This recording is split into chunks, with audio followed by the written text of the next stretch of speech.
Hello everyone, welcome to this session of Textbook Super Coaching. This is me Tulika, your UGC Net Paper 1 faculty और ये है मेरे free classes के timings जो कि YouTube और टेक्स्टबुक एप्स पे होती हैं. So learners, don't forget to like, share and subscribe to our channel. अगर आप टेक्स्टबुक सुपर कोचिंग प्लेटफॉर्म पर नए हैं, UGC नेट सेट JRF की तैयारी कर रहे हैं, तो हमारे चैनल को जरूर से सब्सक्राइब कर लीजिए. साथ ही साथ लर्नर्स, ये मेरा टेलीग्राम ग्रुप है.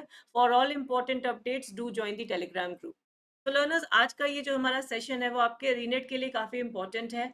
इसमें हम वो सारे कॉन्सेप्ट्स को कवर करेंगे जो कि बेसिक्स ऑफ स्टैटिस्टिक्स से रिलेटेड है और ऑलमोस्ट हर शिफ्ट में पूछे जा रहे हैं.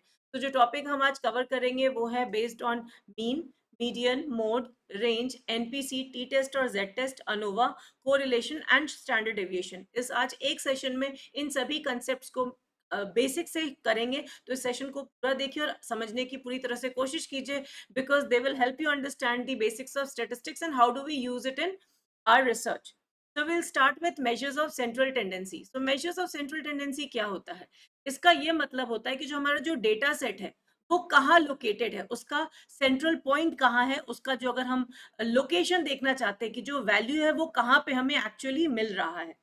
जब हम बात करते हैं मेजर्स ऑफ सेंट्रल टेंडेंसी, तो इसका मतलब एक ऐसे वैल्यू से होता है, वो मीन, मोड, मीडियन कुछ भी हो सकता है, जो कि एक डेटा सेट को डिस्क्राइब करता है. तो मान लीजिए आपके एग्जाम में मार्क्स आए और आपके 4 सब्जेक्ट्स हैं, ए, बी, सी और डी. तो अगर आपको 100 में किसी में 79 आता है, किसी में 78 आता है, फिर 79 आता है और 78 आता है, तो अगर आपसे पूछा जाएगा कि आपका एवरेज, जिसको हम अरिथमेटिक एवरेज कहते हैं या मीन कहते हैं, आपका जो डेटा, ये डेटा सेट हो गया, इस डेटा सेट का मीन क्या है, तो वो करीब 78.5 निकल के आएगा. राइट? क्यों? क्योंकि ये डेटा सेट का एवरेज है. मीन भी अरिथमेटिक एवरेज के ऊपर काम करता है, कॉन्सेप्ट पे काम करता है. मेजर्स ऑफ सेंट्रल टेंडेंसी हमें ये बताते हैं कि हमारा डेटा एक्चुअली कहाँ लोकेटेड है, कहाँ ज्यादा लोकेटेड है. जैसा आप यहाँ देख सकते हैं, यानी ज्यादातर डेटा हमारा इसके आसपास है, यानी 70 या तो 78 है या 79 है. अगर वही हम देख लें, कुछ नंबर्स हमारे 50s में होंगे, कुछ नंबर्स हमारे 70 में होंगे, तो एवरेज हमारा कहीं बीच का 60s में आएगा. तो सेंटर ऑफ ग्रेविटी भी कहा जाता है मेजर्स ऑफ सेंट्रल टेंडेंसी का. और इसको जब हम मेजर करते हैं तो हम जनरली इन नाम को यूज करते हैं, मीन, मीडियन और मोड. तो मीन क्या हो गया, ये मान लीजिए आपके पास डेटा सेट है 73176. इन सबको जब आप ऐड करके नंबर ऑफ ऑब्जर्वेशन यानी 1 2 3 4 5 6 से जब डिवाइड करते हैं तो आपका ये मीन निकल के आता है. ठीक है, तो ये हो गया आपका इस डेटा सेट का मीन, यानी कि जो सेंटर ऑफ ग्रेविटी है आपके इस डेटा सेट की, वो कितनी है, 4.66 के आसपास है. वही मीडियन की अगर बात करें तो मीडियन जो है आपका बीच का नंबर होता है. अगर 5 डिजिट होंगे 73415, तो आपका जो बीच का नंबर है, जिसके इस तरफ भी 2 ऑब्जर्वेशन है, इस तरफ भी 2 ऑब्जर्वेशन है, ये आपका मीडियन बन जाएगा. बट अगर आपके पास 6 यानी कि इवन ऑड वाला चक्कर अगर हो जाएगा, तो बीच के 2 नंबर्स को हम ऐड करके डिवाइड करके जो नंबर आता है उसको अपना मीडियन मान लेते हैं. मीडियन के साथ, मीडियन को जब भी हम सॉल्व करते हैं तो एक चीज का आपको ध्यान रखना होता है, आपको इसे हमेशा अरेंज करना पड़ता है, जबकि मीन के केस में आपको सीधे सीधे सम करके डिवाइड कर देना है. तो मीडियन को अरेंज करके उसके बाद आप मिडिल वैल्यू पिक करते हैं, और मीडियन को आउटलायर से कोई फर्क नहीं पड़ता है. आउटलायर का मतलब होता है एक्सट्रीम डेटा, चाहे इधर एक्सट्रीम हो या इधर एक्सट्रीम हो. यहाँ 7 की जगह 7000 भी होगा तो मीडियन हमारा 5 ही रहेगा. ये आपको याद रखना है. Another important concept is mode. Mode एक ऐसा नंबर होता है जो सबसे ज्यादा बार रिपीट किया जाता है. अगर आप यहाँ पे देखेंगे इस डेटा सेट में हमारा 7 जो नंबर है वो 2 बार आया है. दैट मीन्स इस डेटा सेट के लिए मोड जो हो गया वो हमारा 7 हो गया. एक और कंसेप्ट है रेंज का. तो रेंज होता है आपका जो भी डेटा सेट है, इसका सबसे छोटा वैल्यू और सबसे बड़ा वैल्यू के बीच का जो डिफरेंस है, यानी हाईएस्ट माइनस लोएस्ट के बीच में जो आता है वो आपका हो जाएगा रेंज. तो जैसे कि आप इस डेटा सेट में देख सकते हैं, जो सबसे बड़ा हमारे पास फ्रीक्वेंसी है वो है 7 और जो सबसे छोटा है वो है 1. तो 7 - 1 इज 6. तो इस डेटा सेट का रेंज जो है वो 6 हो जाएगा. अनदर वेरी इंपॉर्टेंट कंसेप्ट है स्टैंडर्ड डेविएशन. तो स्टैंडर्ड डेविएशन एग्जैक्टली क्या बताता है, आपका ये मीन है और ये आपका इंडिविजुअल फ्रीक्वेंसी है. ठीक है। स्टैंडर्ड डेविएशन आपके पूरे डेटा सेट का फैलाव बताता है। स्टैंडर्ड डेविएशन ये मेजर करता है कि आपका डेटा सेट जो है वो कितना डिस्पर्स किया हुआ है, कितना फैला हुआ है अपने मीन के मुकाबले। यानी जब आप स्टैंडर्ड डेविएशन कैलकुलेट करते हैं तो आपका 7 से 4.66 के बीच का जो डिफरेंस है वो आपका स्टैंडर्ड डेविएशन है। सिमिलरली 3 से 4.66 का जो फैलाव है वो आपका स्टैंडर्ड डेविएशन है। और इसी तरह से जब इन सबको कैलकुलेट करके एक नंबर निकल के आता है वो होता है आपका स्टैंडर्ड डेविएशन। साथ साथ आपको ये भी याद रखना है कि जो भी हमारा वेरायंस निकल के आता है, एक डेटा सेट में जो वेरायंस निकल के आता है उसका स्क्वायर रूट हमारे वेरायंस का एसडी होता है। ठीक है। तो आपके वेरायंस जो भी आपका डेटा सेट है उसको आप कैलकुलेट जब भी करते हैं तो स्क्वायर रूट ऑफ वेरायंस को भी हम स्टैंडर्ड डेविएशन कहते हैं। ये भी आपको याद रखना है इसके साथ कंसेप्ट में। अब another concept which will cover is correlation. तो कोरिलेशन का मतलब होता है दो या दो से अधिक वेरिएबल्स का आपस में रिलेशन। और ये वेरिएबल्स में से कोई भी वेरिएबल कांस्टेंट नहीं रह सकता है। उस वेरिएबल को कुछ ना कुछ मूवमेंट शो करनी होगी तभी वो कोरिलेशन के लिए जस्टिफाई करेगा। तो अगर हम कहते हैं कि हमारा परफॉर्मेंस है और हमारे परफॉर्मेंस पे कुछ चीजों का प्रभाव पड़ता है तो इसमें हमारा इंटेलिजेंस हो सकता है। ठीक है। तो इंटेलिजेंस आपका कम ज्यादा हो सकता है। इस पे हमारा हार्डवर्क हो सकता है, आप हार्डवर्क कम ज्यादा कर सकते हैं। इस पे आप अपना टाइम गिवन फॉर रिविजन।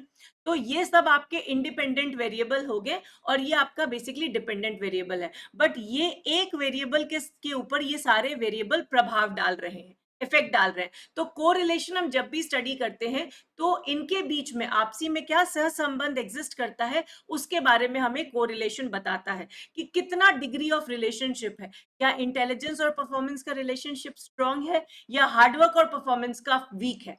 तो अकॉर्डिंगली हम बता सकते हैं कि अगर हम ज्यादा हार्डवर्क करेंगे तो हमारा परफॉर्मेंस बेहतर होगा। तो इन दोनों के बीच में स्ट्रॉन्ग कोरिलेशन है, स्ट्रॉन्ग पॉजिटिव कोरिलेशन है। ठीक है। जितना ज्यादा हम समय देंगे अपने रिवीजन को उतना ज्यादा हमारा परफॉर्मेंस होगा। Again strong correlation.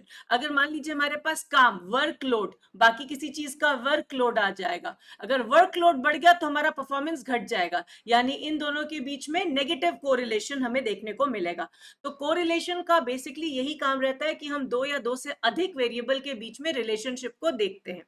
Types of correlation की बात करें तो जैसे मैंने आपको कहा, दोनों अगर एक दिशा में जा रहे हैं तो पॉजिटिव, दोनों विपरीत दिशा में जा रहे हैं तो नेगेटिव। अगर सीधा सीधा कोरिलेशन को हम सिंपल कोरिलेशन यानी कि दो वेरिएबल्स के बीच में रिलेशन की तरह देखते हैं तो वो एक सिंपल कोरिलेशन हो जाता है।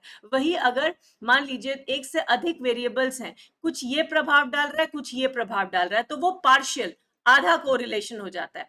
कई बार बहुत सारे वेरिएबल्स मिलकर किसी पे प्रभाव डाल रहे होते हैं तो उसको मल्टीपल कोरिलेशन के कंटेक्स्ट में हम समझते हैं। जब हम डेटा को प्लॉट करते हैं और डेटा हमारा कुछ लिनियरिटी को शो करता है, एक लाइन से दिखाता है कि ये अगर बढ़ रहा है, जैसे अगर हम कहें जैसे जैसे ठंड बढ़ रही है, टेम्परेचर बढ़ रहा है, वैसे वैसे हमारी सेल ऑफ वुलन क्लोथ्स बढ़ रही है, तो ये आपका एक डॉटेड लाइन लिनियरिटी को दिखाता है। तो ये लीनियर कोरिलेशन हो जाता है। वही हो सकता है कि किसी तरह का नॉन लीनियर पैटर्न भी बिल्ट हो जाए या कर्वी लीनियर पैटर्न भी बिल्ट हो जाए, तो वो हमारा नॉन लीनियर की कैटेगरी में आता है। कोरिलेशन देखते देखते अगर हम कोई चीज का प्रिडिक्शन करते हैं, फ्यूचर प्रिडिक्ट करते हैं, तो वो हमारा रिग्रेशन मॉडल पे चला जाता है। ये भी आपको पॉइंट याद रखना है, रिग्रेशन पे भी क्वेश्चंस पूछे जा रहे हैं। अब आता है आपका पैरामेट्रिक टेस्ट में एक बहुत इंपॉर्टेंट टेस्ट जिसको हम टी टेस्ट कहते हैं। तो बेसिकली जब हमारे पास दो ग्रुप्स होते हैं या दो अलग अलग तरीके हैं पढ़ाने के और हम ये देखना चाहते हैं कि इन दोनों में से कौन सा ज्यादा इफेक्टिव तरीका है पढ़ाने का, तो दोनों की मीन को कंपेयर करते हैं। ऐसे केस में हम टी टेस्ट लगाते हैं। ज्यादातर हमारे पास सैंपल्स जो होते हैं वो छोटे होते हैं, यानी कि 30 से कम हमारा सैंपल होता है। और उस पॉपुलेशन में फर्क यानी कि वेरायंस कितना है ये हमें जब पता नहीं होता है तब हम टी टेस्ट लगा देते हैं। ज्यादातर हम दो इंडिपेंडेंट सैंपल्स का यूज करके टी टेस्ट का यूज करते हैं। कुछ अजम्पशंस हैं जो हम टी टेस्ट लगाने से पहले चेक करते हैं। क्योंकि ये पैरामेट्रिक टेस्ट है इसलिए हमारा जो सैंपल होगा वो हमेशा रैंडमाइजेशन को फॉलो करेगा। हम डेटा जो यहाँ पे लेते हैं वो क्वांटिटेटिव लाइंस पे यानी कि एक्चुअल नंबर्स लेते हैं। हमारे जो वेरिएबल हैं वो हमेशा एक एनपीसी को फॉलो करेंगे यानी कि नॉर्मल डिस्ट्रीब्यूशन में देखने को मिलेंगे। और जो हमारा वेरायंस है वो हमारे सारे ग्रुप में ऑलमोस्ट बराबर होगा, यानी जो फर्क देखने को मिलेगा वो जितने भी ग्रुप्स को हम स्टडी कर ले मिलता जुलता होगा, बहुत का डिफरेंस नहीं होगा। सैंपल ज्यादातर हमारा स्मॉल रहता है, यानी कि 30 से कम का अगर हमारा सैंपल रहता है तो हम टी टेस्ट का उपयोग करते हैं। टी टेस्ट को अलग अलग तरीकों के लिए यूज किया जाता है। कई बार हम एक ही सैंपल में टी टेस्ट लगाते हैं, कभी दो ऐसे सैंपल होते हैं जो दोनों बराबर नहीं होते, जिनको हम अनपेयर्ड कहते हैं, और कई बार दो ऐसे सैंपल होते हैं जो एग्जैक्टली पेयर्ड होते हैं। तो टी टेस्ट हम तीनों में से किसी भी तरीके से लगा सकते हैं। अब अगर हमारे पास सैंपल साइज थोड़ा बड़ा हो गया तो हम लगाएंगे जेड टेस्ट। तो एन ग्रेटर देन 30, यानी कि एन जो हमारा साइज है वो जब ज्यादा हो जाता है 30 से, तो हम z लगाते हैं, और यहाँ पे भी हम मीन्स को ही कंपेयर कर रहे होते हैं। यहाँ पे भी हमारा जो सैंपल होता है वो रैंडमली सिलेक्टेड होता है, क्योंकि ये भी पैरामेट्रिक लाइंस पे जाता है। डेटा हमारा क्वांटिटेटिव ही रहेगा, सैंपल जो है हमारा 30 से ज्यादा होगा, और हमारा डेटा हमेशा एनपीसी को फॉलो करेगा। ये पैरामेट्रिक की कुछ बेसिक शर्तें हैं जो फुलफिल जरूर होनी चाहिए। अब यहाँ पे जो हमारा वेरायंस है, ये भी जो हमारा पॉपुलेशन वेरायंस है और जो हम स्टडी करना चाह रहे हैं मिलता जुलता होना चाहिए। ठीक है, और एक कंडीशन आपको याद रखनी है कि z हम तब लगाते हैं जब हमें उस पॉपुलेशन का स्टैंडर्ड डेविएशन पता होगा। स्टैंडर्ड डेविएशन हमें जब पता होगा तभी हम z लगा सकते हैं। ये आप एक कंडीशन है जिसको आप याद रखेंगे। अब हमने बार बार ये कहा कि हमारा डेटा एनपीसी को फॉलो करता है, यानी नॉर्मल डिस्ट्रीब्यूशन को फॉलो करता है। इसका क्या मतलब होता है? नॉर्मल डिस्ट्रीब्यूशन का मतलब होता है कि जब हम अपने डेटा की प्लॉटिंग करते हैं तो वो ये एक बेल शेप्ड स्ट्रक्चर बनाता है, यानी हमारा डेटा बिल्कुल नॉर्मल है। यानी कुछ यहाँ पे है, ज्यादातर जो हमारा कॉन्सेंट्रेशन है वो यहाँ पे है, और कुछ यहाँ पे एक्सेप्शनल वाला हमारा डेटा फैलाव पे है। तो नॉर्मल डिस्ट्रीब्यूशन के केस में हमारा मीन, मीडियन और मोड जो होता है वो सेम लाइन पे होता है, इक्वल लाइन पे होता है। ठीक है, इसी लाइन पे हमारा तीनों कुछ आएगा। जो नॉर्मल कर्व होती है हमारी वो बेल शेप्ड होती है, सिमेट्रिकल होती है, यानी आधा डेटा इधर और आधा डेटा इधर।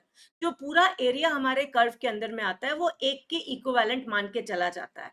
और ये जो पूरा पार्ट है इसको हम 6 सिग्मास में डिवाइड करते हैं, 3 इधर सिग्मा रहते हैं, 3 इधर सिग्मा रहते हैं।